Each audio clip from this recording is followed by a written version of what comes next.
avons suivi le président de la CVR dans sa déclaration, affirmant sans ciller, j'allais dire toute honte bue, qu'il y a eu génocide contre les Hutus en 72 et il cite pour exemple ou bien entre autres preuves que l'administration d'alors a commis l'erreur d'associer dans son soi-disant ou plutôt dans son prétendu plan de génocide un commandant Hutu du nom de Misigaro.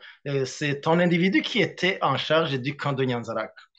Il est important de signaler dès le départ que ce que Pierre Claver Ndayicariya, en tant que président de la CVR, avance comme une preuve irréfutable constitue plutôt une preuve de l'existence de la préparation de ce génocide contre les Tutsis déjà établi, reconnu depuis longtemps, c'est-à-dire longtemps avant l'établissement de cette CVR.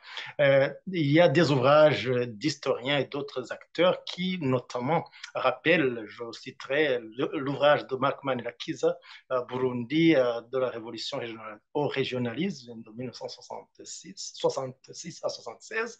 Et c'est un ouvrage, et c'était important de le signaler, qui a été préfacé par Alain de Brouwer, secrétaire exécutif, qui deviendra plus tard secrétaire exécutif de l'IDC.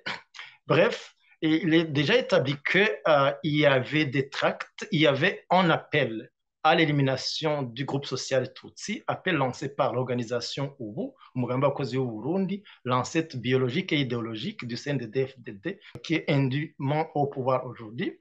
Et ça, c'est un fait. Et d'autre part, ce même commandant Misigaro que Ndayicariye cite est plutôt étiqueté comme ayant supervisé, facilité et justement superviser l'entraînement militaire des futurs miliciens qui devaient justement mettre en œuvre ce plan de génocide contre les Tutsis. Là, je veux parler des adhérents Hutus burundais ainsi que des militants Maïmouléré qui venaient du Zaïre, c'est-à-dire Congo, je veux dire.